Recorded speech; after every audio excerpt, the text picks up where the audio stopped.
Chapter 3: A Long and Illustrious History. Early Britain. The first people to live in Britain were hunter-gatherers in what we call the Stone Age. For much of the Stone Age, Britain was connected to the continent by a land bridge. People came and went, following the herds of deer and horses which they hunted. Britain only became permanently separated from the continent by the Channel about 10,000 years ago. The first farmers arrived in Britain about 6,000 years ago. The ancestors of these first farmers probably came from Southeast Europe. These people built houses, tombs, and monuments on the land. One of these monuments, Stonehenge, still stands in what is now the English country of Wiltshire. Stonehenge was probably a special gathering place for seasonal ceremonies. Other Stone Age sites have also survived. Scarborough on Orkney, off the north coast of Scotland, is the best preserved prehistoric village in northern Europe, and has helped archaeologists to understand more about how people lived near the end of the Stone Age. Around 4,000 years ago, people learned to make bones. We call this period the Bronze Age. People lived in brown houses and buried their dead in tombs called round barrows. The people of the Bronze Age were accomplished metal workers who made many beautiful objects in bronze and gold, including tools, ornaments, and weapons. The Bronze Age was followed by the Iron Age, when people learned how to make weapons and tools out of iron. People still lived in round houses, grouped together into larger settlements, and sometimes defended sites called hill forts. A very impressive hill fort can still be seen today at Morden Castle in the English county of Dorset. Most people were farmers, craft workers, or warriors. The language they spoke was part of the Celtic language family. Similar languages were spoken across Europe in the Iron Age.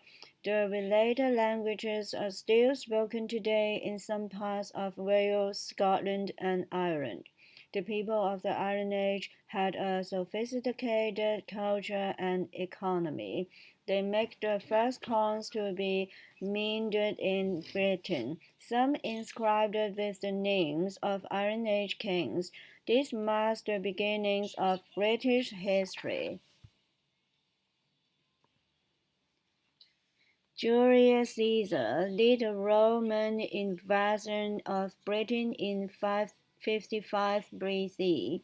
This was unsuccessful, and for nearly 100 years Britain remained separate from the Roman Empire. In AD 43, the Emperor Claudius led a Roman army in a new invasion. Invasion. This time, there was resistance from some of the British tribes, but the Romans were successful in occupying almost all of Britain.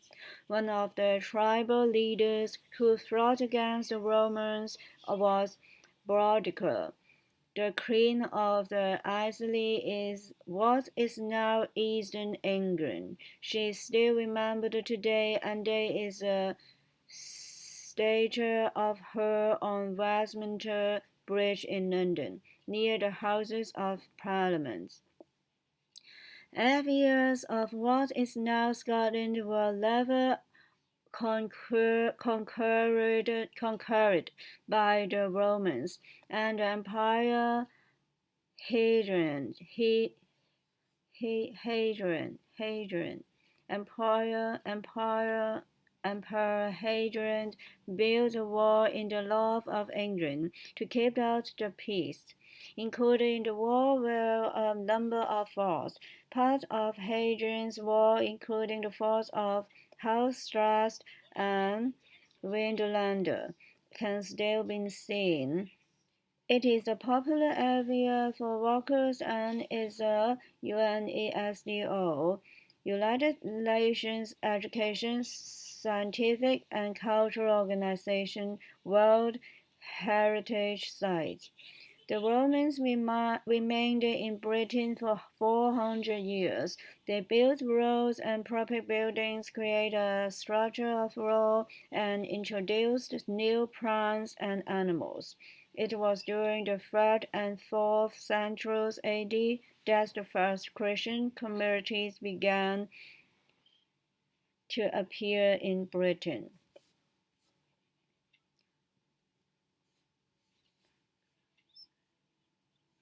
The Anglo-Saxons. The Roman army left Britain in AD 410 to defend other parts of the Roman Empire and never returned. Britain was again invaded by tribes from northern Europe, the Jutes, the Angles, and the Saxons.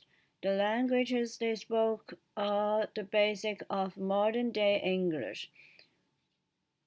The battles were fought against these invaders, but by about AD 600, Anglo-Saxon kingdoms were established in Britain. These kingdoms were mainly in what is now England. The burial place of one of the kings was at Sutton Hoo in modern Suffolk. This king was buried with treasure and armor, armor, armor, armor, all placed in a ship, which was then covered by a mound of earth. Parts of the west of Britain, including much of what is now Wales and Scotland, remained free of Anglo-Saxon rule. An Anglo-Saxon hermit found at Sutton Hoo, currently on display at the British Museum. The Anglo-Saxons were not Christians when they first came to Britain, but during this period, missionaries came to Britain to preach about Christianity. Missionaries from Ireland spread the religion in the north. The most famous of these was Saint Patrick, who would become the patron patron patron saint saint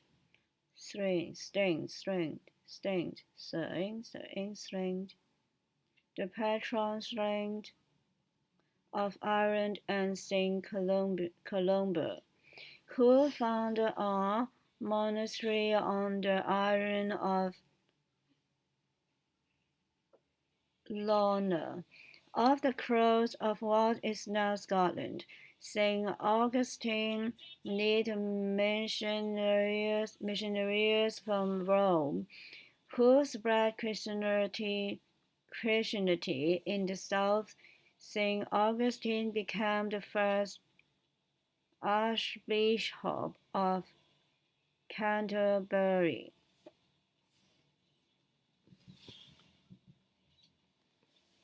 The Vikings. The Vikings came from Denmark and Norway. They first visited Britain in AD 789 to raid coastal towns and take away goods and slaves. Then they began to stay and form their own communities in the east of England and Scotland. The Anglo-Saxon kingdoms in England united under King Alfred the Great, who defeated the Vikings. Many of the Vikings invaders stayed in Britain, especially in the east and north of England, in an area known as the Danelaw. Many place names there, such as Jamesby and Scunthorpe, come from the Viking language. The Viking settlers mixed with local communities and some converted to Christianity. Anglo-Saxon kings continued to rule what is now England, except for a short period when there were Danish kings. The first of these was Clut, also called Canute. In the north, the threat of attack by Vikings had encouraged the people to unite under one king, Kenneth MacApan. The, the term Scotland began to be used to describe that country. The Norman conquest. In 1066, an invasion led by William, the Duke of Normandy, in what is now northern France, defeated Harold, the Saxon king of England, at a battle of Hastings. Harold was killed in the battle. William became King of England and is known as William the Conqueror.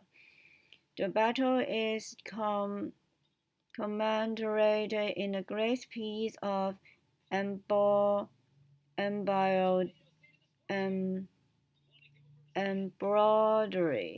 known as the Basilisk Tapestry, which can still be seen in France today.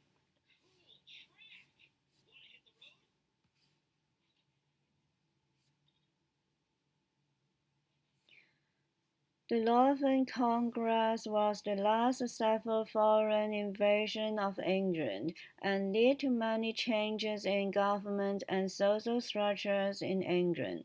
Norman French, the language of the new ruling class, influenced the development of the English language as we know it today. In Italy, the Normans also conquered Wales, but the Welsh gradually won territory back. The Scots and the Normans fought on the border between England and Scotland. The Normans took over some land on the border, but did not invade Scotland. William sent people all over England to draw up lists of all the towns and villages, the people who lived there, who owned the land, and what animals they owned were also listed. This was called the Domesday Book. It still exists today and gives a picture of society in England just after the Norman Conquest.